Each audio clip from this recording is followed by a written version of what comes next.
What's up guys? I hope you are doing well. I am Veer. Welcome to Study Lover. ठीक है, जैसे हम लोगों ने डिसाइड किया था कि कोटेशन की जगह यहाँ पर मैं आप लोगों को किसी फैक्चुअल इन्फॉर्मेशन के बारे में बताया करूँगा। या तो उस दिन कोई डे होगा सेलिब्रेशन का, या फिर कोई फैक्चुअल इन्फॉर्मेशन होगी जो कि एग्जाम के पॉइंट ऑफ व्यू से इंपॉर्टेंट है। तो यहाँ पर आज मैं लेता हूँ, कल 21 जून था, ठीक है। तो 21 जून जो है हमारी कंट्री में क्या, वर्ल्ड में, पूरे all over world international yoga day के रूप में बनाया जाता है। तो जो स्टार्ट किया था, वो फर्स्ट टाइम जो स्टार्ट किया था वो 21 जून 2015 से स्टार्ट किया था। और जो यूनाइटेड नेशन जनरल असेंबली है, वहाँ पे बहुत सारे मेंबरों ने, आज तक इतने ज़्यादा वोटिंग किसी भी रिजोल्यूशन को लेकर नहीं पड़े इतने जल्दी टाइम में। तो बहुत ज़्यादा आदमियों ने यहाँ पे इसको यूनानिमसली पास कर दिया गया था, ठीक है। तो उस टाइम पे जब इसको पास किया गया था, तो उस दिन था वो 21 दिसंबर 2014 से इसको पास किया गया था। तो इसको प्रपोज किसने किया था? ये किया गया था हमारे प्राइम मिनिस्टर जो है नरेंद्र मोदी जी, उन्होंने सजेस्ट किया था इसको, ठीक है, कि 21 जून को बनाया जाए। अब जब 21 जून ही, ऐसा उनके माइंड में क्या आ गया कि 21 जून में ऐसा क्या लगा हुआ कि उनको 21 जून ही समझ में आया, कोई और डेट क्यों नहीं बोली उन्होंने? तो इसका रीजन था, ये रीजन भी एग्जाम में पूछा जा सकता है, क्योंकि 21 जून को आपको पता होगा ये longest day of the year होता है नॉर्दर्न हेमिस्फीयर में, ठीक है। तो आप लोगों के लिए यहाँ पे क्वेश्चन निकल के आता है, शॉर्टेस्ट बताइए, शॉर्टेस्ट का आंसर दीजिए कमेंट बॉक्स में, ठीक है। तो अब तक यहाँ पे आप लोगों को पता होगा, जब 2015 से स्टार्ट किया है, तो 15 से स्टार्ट किया तो 3 बार सेलिब्रेट किया गया अब तक। तो 2015 में जो सेलिब्रेट किया गया था, तब थीम थी इसकी सिनर्जी, मतलब मिलके सबको काम करना है, सबको एक साथ में काम करना है। तो सिनर्जी थी थीम जो थी उस टाइम पे। और जो सेलिब्रेट किया गया था इंडिया में, ये राजपथ पर सेलिब्रेट किया गया था न्यू दिल्ली में, ओके। 2016 में जो थीम थी वो connecting the youth international day, ठीक है ना। तो ये इंटरनेशनल डे ऑफ योगा, तो ये चंडीगढ़ में सेलिब्रेट किया गया था उस टाइम पे, ओके। अब जो तीसरा है, अब की बार की जो थीम है वो है योगा फॉर हेल्थ। ये दो तो भले ही याद ना रखो आप लोग, पर लेकिन ये आपको याद रखना ही रखना है, ठीक है। 2017 का, और जो अब की बार का जो सेंटर था वो था लखनऊ, ओके। तो लखनऊ में अब की बार इसको सेलिब्रेट किया गया है एनडीए गवर्नमेंट के द्वारा जो सेलिब्रेशन किया है। तो अब की बार की जो थीम थी वो क्या है? Yoga for health, okay.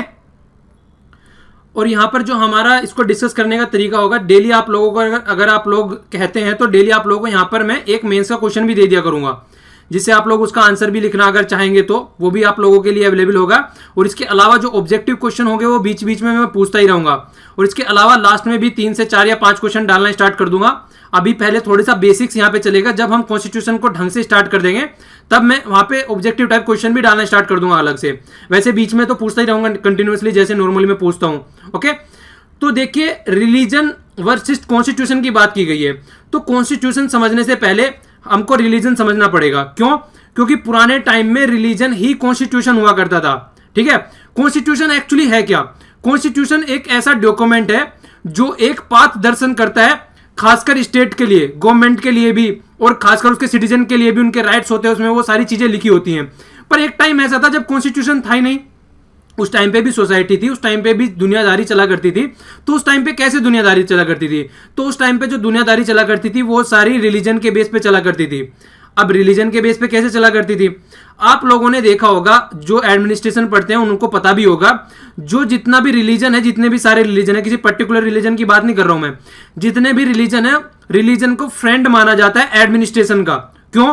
क्योंकि एडमिनिस्ट्रेशन जो है, मान लीजिए पुलिस प्रशासन ले लीजिए, किस लिए है वो इसलिए है कि लॉ एंड ऑर्डर की कंडीशन बनी रहे, वो कंडीशन ना बिगड़े। रिलीजन क्या करता है? रिलीजन को अगर ढंग से देखे, रिलीजन भी तो यही काम कर रहा है, चोरी ना करो, किसी का बुरा मत बोलो, किसी का बुरा मत करो, सबके साथ में अच्छे से व्यवहार करो, अपने मन को शांत रखो। तो ये सारा काम तो रिलीजन भी कर रहा है। तो इसी चीज को देखते हुए पुराने टाइम से ही रिलीजन को एडमिनिस्ट्रेशन का दोस्त माना जाता है। तो इसीलिए आप लोगों ने देखा होगा, रिलीजन जो रहता है वो इसीलिए इसको, मतलब चीजों को साथ में लेके चला जाता है, खासकर इंडिया के पॉइंट ऑफ व्यू से अगर समझा जाए तो, ठीक है। तो पुराने टाइम पे क्या होता था, अगर कोई भी रिलीजन है, हर एक रिलीजन अपने जो उस रिलीजन को फॉलो करने वाले हैं, उनको किस हिसाब से सोसाइटी में रहना है, क्या उसके रूल और रेगुलेशन होते हैं, उसको गाइड करने की सजेशन रहते थे उस रिलीजन में। चाहे वो हिंदू धर्म हो, चाहे वो क्रिश्चियनिटी हो, चाहे इस्लाम हो, कोई भी हो धर्म, तो हर एक धर्म में क्या रहते हैं, इस तरीके से उसमें चीजें लिखी होती हैं कि सोसाइटी को किस तरीके से चलना है, क्या उनका दिनचर्या होना चाहिए, किस तरीके से उनको, मतलब अपनी सोसाइटी में रहना है, शादी वगैरह किस किस से करनी है, मतलब कितने लोग, मतलब ये सारी चीजें आप लोगों को पता ही होगा नॉर्मली। ये सारी चीजें हर एक रिलीजन में अलग अलग है। तो वो रिलीजन जो था उस टाइम पे कॉन्स्टिट्यूशन का काम किया करता था पुराने टाइम में। पर लेकिन वो कॉन्स्टिट्यूशन का काम एक नॉर्मल सोसाइटी में कर सकता है। जैसे जैसे सोसाइटी बढ़ना स्टार्ट हो गई, अगर पुराने टाइम में ले जाएं हम, आपको पुराने टाइम में लेके चलूं, अगर वैदिक और ऋग्वैदिक टाइम के पीरियड में, तो उस टाइम में सोसाइटी बड़ी सिंपल हुआ करती थी। मतलब कबीले टाइप में सब रहा करते थे, थोड़े बहुत उनके पास में क्या हुआ करते थे, जानवर हुआ करते थे, तो उसके हिसाब से उनकी सोसाइटी चला करती थी। तो वहां पे मिलके वो डिसाइड कर लेते थे कि किस तरीके से काम करना है। तो छोटी छोटी यूनिट में सब चीजें डिवाइड थी, तो उस टाइम पे समझ में आता है कि किस चीज को कैसे करना है। तो वहां पे चीजें बड़ी सिंपल थी। तो लेकिन अगर चीज़ों को बड़े लेवल पे करना स्टार्ट कर दे तो फिर उसी तरीके से कॉम्प्लेक्सिटी बढ़नी स्टार्ट हो जाती है। अगर इसके यहाँ पे मैं आपको एग्जांपल लेके समझाऊं, जिस तरीके से मान लीजिए आपने कोई भी एक छोटी सी एक मशीन लेके आए और आपने जूस की दुकान मतलब मशीन लेके आए और वहां से जूस बेचना आप लोगों ने स्टार्ट कर दिया, ठीक है। तो वहां पे क्या होगा, नॉर्मल एक मशीन है, उसमें कुछ भी मटेरियल आप लोग डालेंगे। मान लीजिए मैंगो शेक बनाना है या फिर बनाना शेक बनाना है, तो मटेरियल डालेंगे, तो वहीं पे गिलास के फॉर्म में आप उसको सप्लाई कर देंगे। पर लेकिन अगर आप इसको थोड़ा और बढ़ाना चाहे कि हम तो पैकिंग करके उसको सप्लाई करना स्टार्ट करेंगे, फिर मतलब डिलीवरी करना स्टार्ट करेंगे, तो यहाँ पे आप लोगों को सप्लाई किस तरीके से करनी है, ऑनलाइन भी पेमेंट करना है, डिलीवरी बॉय भी रखना है, उसके लिए बाइक भी रखनी है, किस तरीके से सारी चीजें अवेलेबल करानी है, पूरा अरेंजमेंट, पूरा इंफ्रास्ट्रक्चर बनाना पड़ेगा। तो एक सिंपल चीज में और एक फिर कॉम्प्लिकेटेड बना के उसको चीजों को करना, मतलब लार्ज स्केल पर जब चीजें होने लगती है तो उसमें उतनी ज्यादा कॉम्प्लेक्सिटी बढ़नी स्टार्ट हो जाती है, ठीक है। मैंने एग्जाम्पल जितना सिंपल हो सके उतना सिंपल लेने की कोशिश की है, जिससे आप चीजों को कोरिलेट कर सको आराम से। एग्जाम्पल जो रहेंगे वो डे बाय डे से रिलेटेड लूंगा सारे, ऐसे नहीं लूंगा कि सर से उड़ने स्टार्ट हो जाए सारे, ठीक है। तो यहाँ पे चीजें जिस तरीके से फिर सोसाइटी बढ़ना स्टार्ट हो गई, पॉपुलेशन बढ़ना स्टार्ट हो गई और उसी तरीके से फिर इकोनॉमी भी बढ़ना स्टार्ट हो गई, तो चीजें ये होने लगी कि जब देखिए कुछ अच्छी चीजें होती है तो उसके साथ में बुरी भी चीजें होती हैं। आप लोगों ने सुना भी होगा कि चांद में भी दाग होता है। तो फिर कुछ ना कुछ ऐसे तत्व रहते हैं सोसाइटी में, कुछ ना कुछ ऐसी चीजें होने लगती है, क्रिमिनल एक्टिविटी होने लगती है। तो वहां पे ये बात आने लगती है सामने कि सोसाइटी को हैंडल किस तरीके से किया जाए। जो ग्रुप में मेंबर रहते हैं, कुछ समझदार आदमी सामने निकल के आते हैं और वो बोलते हैं कि यार कुछ ना कुछ तो करना पड़ेगा, वरना जिस तरीके से चल रही हैं चीजें उस तरीके से चीजें चल नहीं पाएंगी। तो फिर उन्होंने अपने थोड़े थोड़े रूल और रेगुलेशन बनाने स्टार्ट कर दिए, उनको कहीं ना कहीं लिखना स्टार्ट कर दिया कि इस तरीके से चीजों को रखा जाएगा। अगर कोई ये इस तरीके का क्रिमिनल मतलब क्राइम करता है तो उसको ये दंड दिया जाएगा। आप लोगों ने पुराने टाइम में सुना भी होगा, अगर कोई इस तरीके का काम करता था उसकी आंख निकाली जाती थी, किसी का हाथ काट दिया जाता था। ऐसे ऐसे भी सुल्तान और राजा हुए हैं। तो वो एक तरीके से जो फॉलो चला करते थे, वो उनका खुद का कॉन्स्टिट्यूशन हुआ करता था, ठीक है।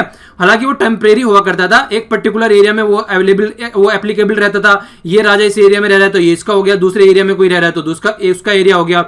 तो उसी तरीके से उसको फॉलो करके चला जाता था उस टाइम पे, पुराने टाइम में। तो जितनी भी बुकें लिखी गई हैं किसी भी रिलीजन के लिए, जैसे कोई भी ले लीजिए, गीता ले लीजिए, बाइबल ले लीजिए, कुरान ले लीजिए, तो ये सारी बुकें एक तरीके से कॉन्स्टिट्यूशन है उस टाइम के, मतलब उस टाइम के। हालांकि चीजें उसमें इस तरीके से लिखी गई है कि वो आज की डेट में भी एप्लीकेबल होती है, पर लेकिन उस टाइम पे अगर देखा जाए तो ये कॉन्स्टिट्यूशन थे, इनके हिसाब से चीजों को चलाने की कोशिश की जाती थी। पर लेकिन जैसे जैसे मैंने बताया कि जहां जहां पे चीजें आगे बढ़ती चली जाती हैं तो चीजें कॉम्प्लेक्स भी होनी स्टार्ट हो जाती हैं। तो हर चीज के दो डायमेंशन होते हैं, हर एक कॉइन के दो पहलू होते हैं। तो यहाँ पे जो दूसरा पहलू स्टार्ट हुआ वो कैसे स्टार्ट होना स्टार्ट हो गया। अब होना क्या स्टार्ट हो गया इससे आके, आप लोगों ने कहावत सुनी होगी कि जहां पे दो बर्तन होते हैं वो खटकते तो ही हैं, मतलब आवाज तो करेंगे ही वो दो बर्तन। तो एक साइड में तो चर्च हो गई और दूसरी साइड में हो गया अब एडमिनिस्ट्रेशन। तो जो चर्च थी एक टाइम पे, आप लोगों ने सुना होगा, वेस्टर्न जितना भी वर्ल्ड है, अगर वेस्टर्न कंट्रियों का अगर मैं जिक्र करके चलूं, जितने भी वेस्टर्न कंट्री हैं, मतलब खासकर जो फोकस चलता है यहाँ पे यूरोप पे फोकस चलता है, ठीक है ना। तो जो वेस्टर्न कंट्री है इसमें यूरोप में जितनी भी कंट्री है, तो वहां पे क्या हो गया, आप लोगों ने फ्रांस रिवॉल्यूशन पढ़ा होगा वर्ल्ड हिस्ट्री में, ये सारी चीजें आप लोगों ने थोड़ी थोड़ी इंफॉर्मेशन होगी आप लोगों को। बहुत सारी क्रांतियां हुई हैं, ठीक है। तो उनमें से कई सारी क्रांतियां तो लेके किस चीज को हुई है, लेके उस चीज को हुई है कि जो चर्च थी उस वाले एरिया में उनके अत्याचार बढ़ते जा रहे थे। बढ़ते क्या जा रहे थे, बढ़ते इसलिए जा रहे थे क्योंकि वो क्या किया करते थे, लोगों पे टैक्स इंपोज किया करते थे, लोगों पे ज्यादा से ज्यादा बर्डन डाला करते थे हर एक लेवल में, पर लेकिन अपने आप जो किया करते थे इंजॉय किया करते थे। तो इस तरीके से जो सोसाइटी थी, जो आसपास की जो कॉमन मासेस थी, वो क्या हो गई, इरिटेट होना स्टार्ट हो गई उनसे, ठीक है। तो उन सब चीजों को देखते देखते कई सारे रिवॉल्यूशन निकल के आए। तो तब चीजें क्या समझ में आई कि सेपरेट कर दो रिलीजन को, जो रिलीजन है उसको एडमिनिस्ट्रेशन से सेपरेट कर दो, बिल्कुल इन दोनों को साइड में कर दो एक दूसरे से।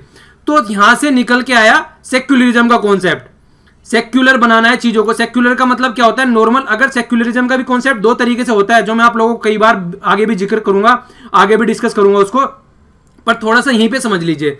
सेक्युलरिज्म का कॉन्सेप्ट दो तरीके का है। एक तो सेक्युलरिज्म आप बोल सकते हैं जो वेस्टर्न कंट्री है।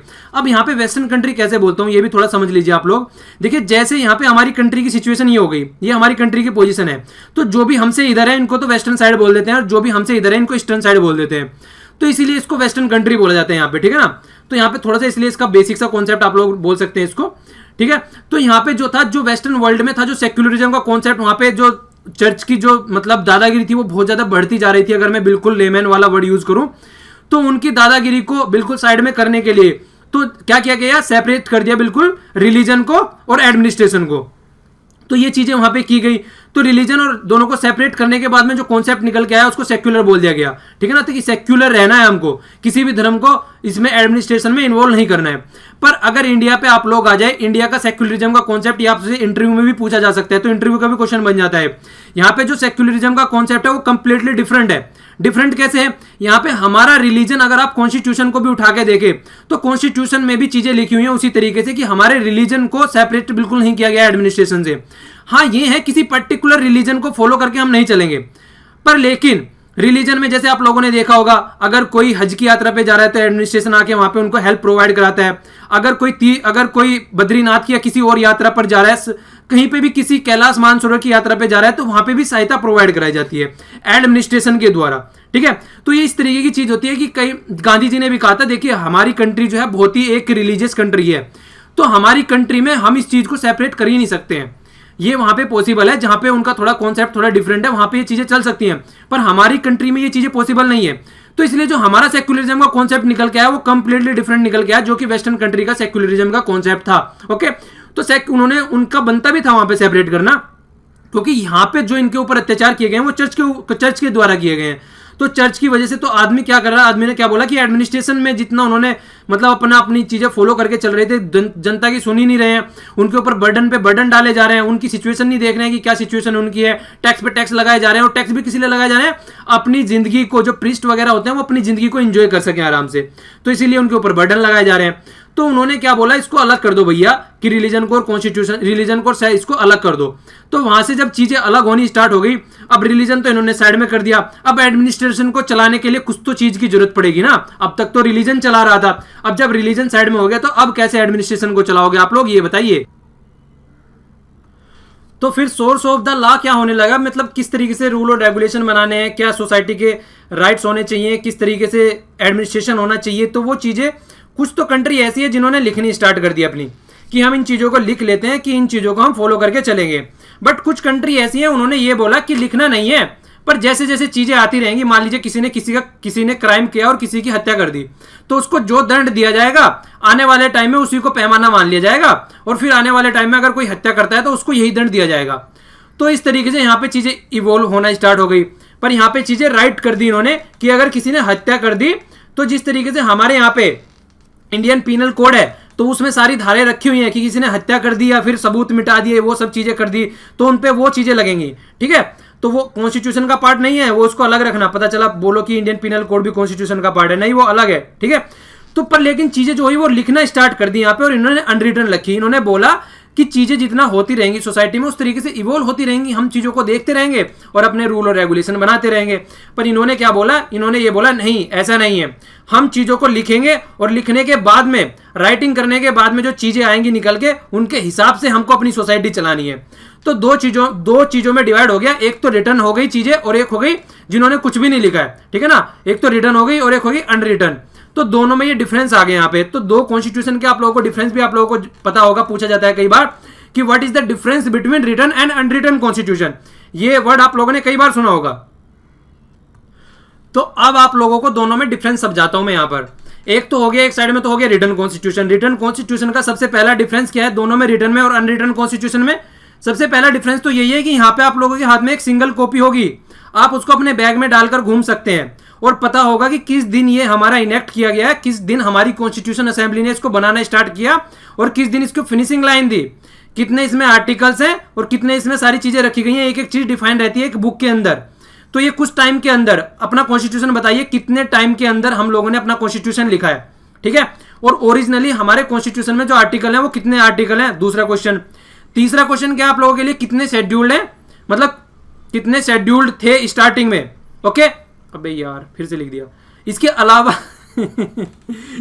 चलिए कोई नहीं, कितने शेड्यूल थे और कितने पार्ट थे। तो ये 4 क्वेश्चन हो गए, आप लोगों को इनका आंसर देना। फिर कल जब लेक्चर आएगा तो सबको चीजों को एक्सप्लेन कर दूंगा मैं, या फिर आगे भी ये चीजें सारी चीजें आती रहेंगी आराम आराम से, ओके।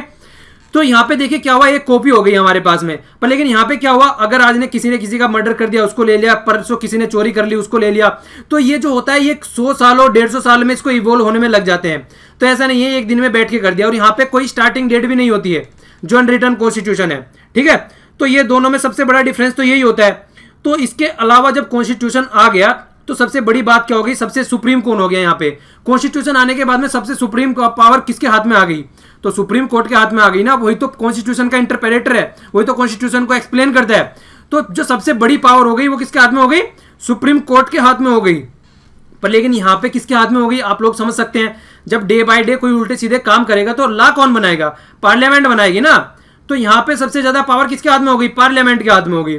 तो देखिए बिल्कुल कॉमन सी बात है, इनमें कोई दिमाग लगाना ही नहीं है। अगर आप चीजों की बिल्कुल बेसिक नींव जानते हैं तो ज्यादा आप लोगों को दिमाग लगाने की जरूरत नहीं है। यहाँ पे पार्लियामेंट ज्यादा काम करेगी, यहाँ पे कौन करेगा, यहाँ पे सुप्रीम कोर्ट काम करेगा, क्योंकि यहाँ पे पहली चीजें ऑलरेडी अवेलेबल है। पर यहाँ पे तो डे बाय डे आपको लॉ बनाने पड़ेंगे कि मर्डर कर दिया भैया नया लॉ बनाओ, इसके हिसाब से यहाँ पे ये काम होगा, ठीक है। तो यहाँ पे इस तरीके से काम करना है। तो इसीलिए फायदा मानते हैं कि जो रिटर्न कॉन्स्टिट्यूशन होता है वो एकदम प्रिडिक्टिव कॉन्स्टिट्यूशन होता है कि अब क्या होने वाला है, सारी चीजें रिटर्न है, ठीक है। और सबसे बड़ी बात यह रिटर्न के साथ साथ में फ्लेक्सिबल भी है। फ्लेक्सिबल कैसे है, फ्लेक्सिबल ऐसे है कि जब भी चाहे हम इसमें अमेंडमेंट कर सकते हैं, हम इसको चेंज कर सकते हैं। ऐसा थोड़ी ना है कि जो बना के चले गए थे हमारे पूर्वज आज के डेट में हम उसको ऐसे ही फॉलो करते आ रहे हैं।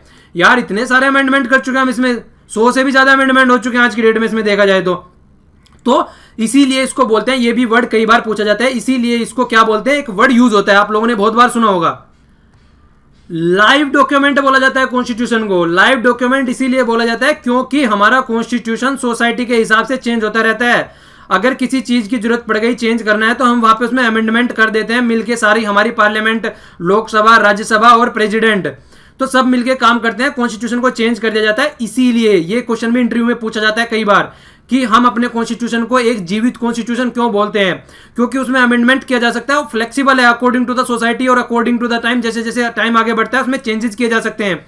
तो इसीलिए कॉन्स्टिट्यूशन को क्या बोला जाता है, लाइव डॉक्यूमेंट बोला जाता है। तो ये भी आप लोगों को याद रखना है, ये भी क्वेश्चन कई बार पूछा जाता है। एक इंपॉर्टेंट बात आप लोगों को और बताता हूं, यहाँ पे जो रिटर्न कॉन्स्टिट्यूशन है, जैसे ये हमारा रिटर्न कॉन्स्टिट्यूशन है, तो उस अगर कोई रिटर्न कॉन्स्टिट्यूशन फॉलो कर रहा है तो वहां पे फेडरल गवर्नमेंट भी हो सकती है। फेडरल गवर्नमेंट जिस तरीके से एग्जांपल ले लीजिए यूएसए का ले लीजिए, तो फेडरल गवर्नमेंट है, वहां पे सारे स्टेट हैं, अपने सबके स्टेट का अलग अलग कॉन्स्टिट्यूशन है, वहां पे अलग अलग सारे स्टेटों की सिटीजनशिप भी अलग लेनी पड़ती है स्टेटों की। तो फेडरल गवर्नमेंट भी होती है और यूनिटरी गवर्नमेंट भी होती है। यूनिटरी गवर्नमेंट का सबसे अच्छा अगर दोनों का अगर एग्जांपल लेना है मिक्स, तो इंडिया हो गया। इंडिया में अगर आप इमरजेंसी लगा दो तो वहां पे क्या हो जाता है, यूनिटरी हो जाती है, ओनली सेंट्रल गवर्नमेंट की पावर चलती है, ठीक है। अगर इमरजेंसी नहीं है तो उस टाइम पे नॉर्मल हमारे ला रहते हैं, स्टेटों की भी पावर चलती है अपनी जगह, स्टेट भी सही है तो उनका भी सब चीजें अवेलेबल रहती है। तो दोनों में डिफरेंस भी आप लोग समझ सकते हैं। इसीलिए हमारे कॉन्स्टिट्यूशन को क्वाजी फेडरल भी बोला जाता है। ये भी वर्ड पूछा जाता है, क्यों, क्योंकि हमारे यहाँ पे एक तरीके से फिक्स भी है और एक तरीके से फ्लेक्सिबल भी है, रिजिडिटी भी है और फ्लेक्सिबल भी है। रिजिडिटी इतनी है कि जब अमेंडमेंट करने की बात आती है तो जब तक एक स्पेशल मेजोरिटी नहीं आती है तब तक उसमें अमेंडमेंट नहीं किया जा सकता है, ठीक है। तो फ्लेक्सिबल और चीजें ऐसे भी है कि जब इमरजेंसी लगा देते हैं तो जरा सी देर में यूनिटरी बन जाता है। तो ये भी आप लोग अपने कॉन्स्टिट्यूशन के बारे में चीजें जानते ही होंगे, तो ये भी काफी इंपॉर्टेंट पॉइंट है। तो इस तरीके के पॉइंट्स होते हैं छोटे छोटे, इनको इंटरव्यू में पूछ लिया जाता है, तो कम से कम इनके बारे में आप लोगों को पता होना चाहिए कि एक्चुअली में है क्या। इसके अलावा जो हमारा कॉन्स्टिट्यूशन बना है, जो हमारा कॉन्स्टिट्यूशन हम लोगों ने अडेप्ट किया है, कब अडेप्ट किया है, 26 नवंबर 1949 में। तो जो हमने अपना कॉन्स्टिट्यूशन अडेप्ट किया है 26 नवंबर 1949, इससे पहले भी इस तरीके के प्रयास किए जा चुके हैं। वो सबसे बेस्ट प्रयास कौन सा था, वो था अर्थशास्त्र। आप लोगों ने नाम सुना होगा, किसके द्वारा लिखा गया था, चाणक्य जी के द्वारा लिखा गया था, कौटिल्य भी बोलते हैं इनको। इनके द्वारा जो बुक लिखी गई थी, कहने के लिए तो अर्थशास्त्र है, अर्थशास्त्र को क्या कहते हैं, इंग्लिश में क्या कहते हैं, इकोनॉमिक्स, ठीक है। तो कहने के लिए तो अर्थशास्त्र है, पर लेकिन इसमें कंप्लीट एडमिनिस्ट्रेशन के बारे में छपी हुई थी चीजें। हालांकि इकोनॉमिक्स के बारे में भी थी, पर लेकिन किस तरीके से किसी राज्य को चलाया जाता है, तो वो चीजें वहां पे सारी छपी हुई थी। तो इसीलिए अगर कहीं पे इस तरीके की बात आती है तो वहां पर स्टार्टिंग में अर्थशास्त्र के बारे में बताया जाता है। तो अर्थशास्त्र को भी आप ऐसे ही ले सकते हैं जिस तरीके से उस टाइम पे इसको कॉन्स्टिट्यूशन बनाया गया था। तो 2nd से 3rd BC में उस टाइम पे था, इतने टाइम पुराना, तो वहां पे ट्राई किया गया था। पर लेकिन जो आज का कॉन्स्टिट्यूशन बनाया गया है वो बिल्कुल ही एक अलग एंगल से निकल के आया है। वो अलग एंगल क्या है, वो अलग एंगल है हमारे ऊपर जो राज किया गया है ब्रिटिश पीरियड के द्वारा, तो उससे हमारा कंप्लीट कॉन्स्टिट्यूशन निकल के आया है। ईस्ट इंडिया कंपनी जो आई थी वो लगभग 1600 में आई थी, ठीक है ना। तो 1600 से लेके वो यहां से गई है 1947 में। तो 1600 से लेके 1947 के बीच का जो पीरियड है, यहां से हमारा कॉन्स्टिट्यूशन निकल के आया है। जो आज की डेट में हम कॉन्स्टिट्यूशन को पढ़ते हैं, जिस कॉन्स्टिट्यूशन को हम फॉलो करते हैं, जो कॉन्स्टिट्यूशन हमारी कंट्री को बनाता है, ठीक है ना, तो वो इस ड्यूरेशन से निकल के आया है। तो इस ड्यूरेशन के बारे में आप लोगों को एक अब स्टेप वाइज स्टेप हमारे यहां से लेक्चर स्टार्ट होते हैं। यहां से आप लोगों को अब जो हम मॉडर्न कॉन्स्टिट्यूशन देखते हैं उसके बारे में इंफॉर्मेशन दी जाएगी। जो हमारी कॉपी है कॉन्स्टिट्यूशन की जो हम देखते हैं उसके बारे में कंप्लीट लेक्चर अब यहां से स्टार्ट होंगे। तो आप लोगों के लिए अब नेक्स्ट जो लेक्चर होगा उससे रिलेटेड इंफॉर्मेशन क्या है, लक्ष्मीकांत के स्टार्टिंग के आप लोगों को 2 चैप्टर तो मिनिमम पढ़ने हैं। अगर 3 पढ़ सकते हैं तो और भी अच्छी बात है। पहला चैप्टर है हिस्टोरिकल बैकग्राउंड, ओके, और दूसरा चैप्टर है मेकिंग ऑफ द कॉन्स्टिट्यूशन। तो ये 2 चैप्टर आप लोगों को कंप्लीट करने हैं कल। अगर तीसरा भी पढ़ सकते हैं तो तीसरा साइलेंट फीचर है ऑफ द कॉन्स्टिट्यूशन। ये मैं 4th एडिशन की बात कर रहा हूं, ठीक है। तो 5th की बात नहीं कर रहा हूं, 4th एडिशन की बात कर रहा हूं। हालांकि स्टार्टिंग के चैप्टर तो दोनों में सिमिलर ही है। तो आप लोगों को ये चैप्टर 3 चैप्टर कोशिश कीजिएगा कि कंप्लीट कर लो, और फिर नेक्स्ट चैप्टर जो रहेगा आप लोगों को नेक्स्ट लेक्चर जो रहेगा वो समझने में सहूलियत रहेगी, ओके। और जिसको एनसीईआरटी पढ़नी है वो एनसीईआरटी भी मैं आज अपलोड कर दूंगा सारी उस पर टेलीग्राम चैनल पे। तो वो एनसीईआरटी जो इंटरेस्टेड है 6 से 12 तक पढ़ने में, एक बेसिक इंफॉर्मेशन लेने के लिए इंटरेस्टेड है, तो वो भी आप लोग ले सकते हैं। तो वो एनसीईआरटी का जो लिंक है वो टेलीग्राम का आप लोगों को नीचे कमेंट बॉक्स में मिल जाएगा और डिस्क्रिप्शन बॉक्स में मिल जाएगा। तो वहां से आप लोग लिंक ले सकते हैं। और जो लास्ट वाला लेक्चर था उसमें कुछ नहीं था वैसे ज्यादा, और जो आज वाला लेक्चर है दोनों की जो पीडीएफ है वो मर्ज कर दूंगा मैं आज, ठीक है। तो दोनों की पीडीएफ मर्ज कर भी आप लोगों के लिए डाल दूंगा, ओके।